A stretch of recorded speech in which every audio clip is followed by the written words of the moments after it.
E aí, pessoal, tudo certo? Nessa videoaula a gente vai ver um teorema bastante importante e até intuitivo, eu diria, chamado Teorema do Valor Intermediário. Então, vamos lá.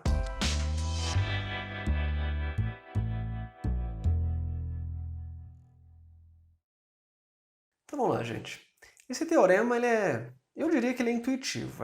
Eu vou ler ele com vocês, o enunciado dele certinho, e pode parecer complicado, de novo, a leitura dele, por causa do excesso de notação matemática, mas a ideia vocês vão ver que é simples de entender. Ele diz o seguinte, ó.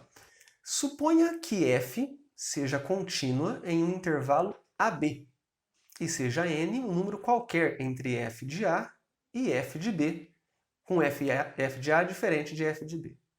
Então existe um número C em AB, tal que f de C é n. Se você só lê assim direto, como eu fiz, eu acho que é muito difícil entender, certo? Vou colocar uma ilustração aqui pra gente, ó. Então ele fala o seguinte, então suponha que eu tenho uma função f que seja contínua, e essa parte é importante, a f tem que ser contínua para esse teorema valer, e eu vou explicar o porquê. No intervalo AB. Então pega aqui o x de A até B. Nesse intervalo a minha função é contínua. Ou seja, graficamente ela não tem saltos nem quebras. Tá. E aí eu tenho aqui que no x igual a A, né, a minha função é f de A, no x igual a B, a minha função é f de B. E aí ele fala assim, ó, seja n um número qualquer entre f de A e f de B.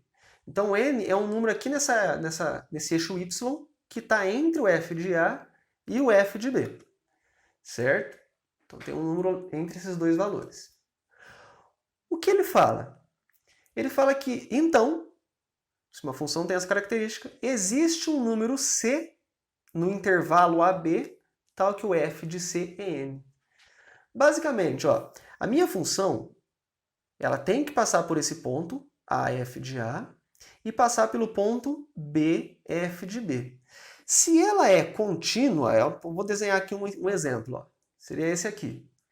Ela fala que se F é contínua, que significa que em algum ponto C, não fala qual, mas fala que existe um ponto x igual a C, tal que o F de C é N.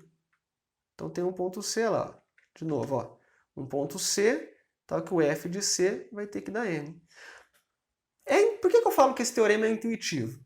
Bom, se a gente for pegar aqui um comecinho, né, da minha ilustração, eu tinha um ponto AF de A, um ponto BF de B.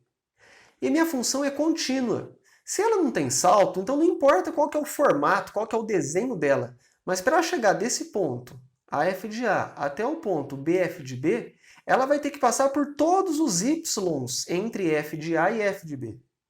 Por todos os valores. Inclusive um valor n que eu estou colocando aqui.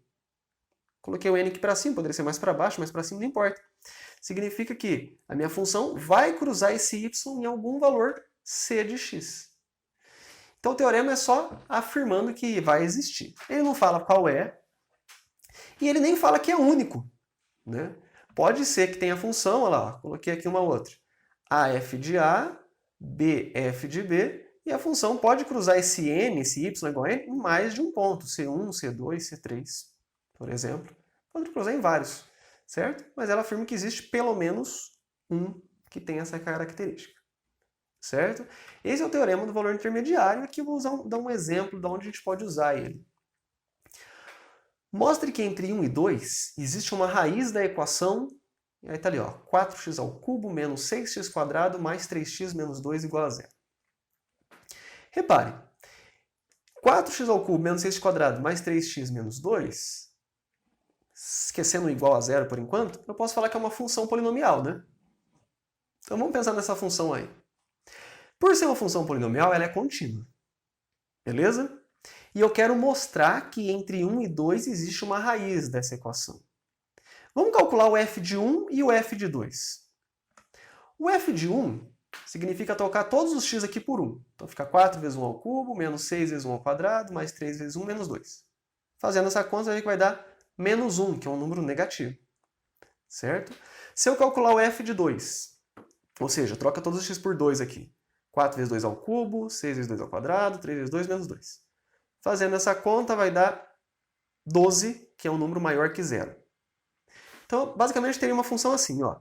Essa função f de x, quando x é 1, o y dá menos 1. Quando x é 2, o y dá 12.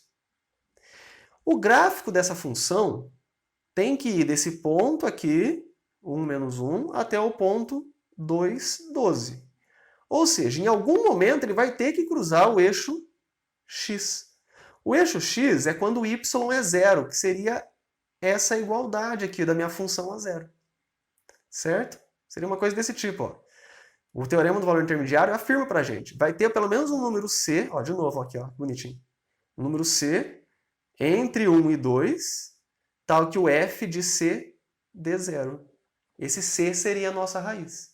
Certo?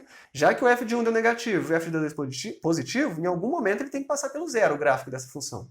Nesse momento em que o gráfico passa pelo zero, é a raiz do que eu quero. Tudo bem? Então, só escrevendo bonitinho, ó. Como o zero está entre f de 1 e f de 2, e f é contínua em 1, 2, uma vez que é um polinômio, o teorema do valor intermediário afirma que existe um número c entre 1 e 2, tal que f de c é igual a zero. Em outras palavras, a equação tem pelo menos uma raiz no intervalo 1, 2. Pode ser que tenha mais, certo? Dá até para a gente mostrar se tem mais ou não, mas não vem ao caso. Era para mostrar que tem uma raiz, mostrei. Pode ser que tenha mais. Beleza? Então, gente, esse é o teorema do valor intermediário e uma aplicação do porquê que ele é útil para a gente. Basicamente, o principal motivo da gente usar ele é de mostrar que tem raízes de uma função num certo intervalo. Tudo bem? Até mais, então. Tchau para vocês.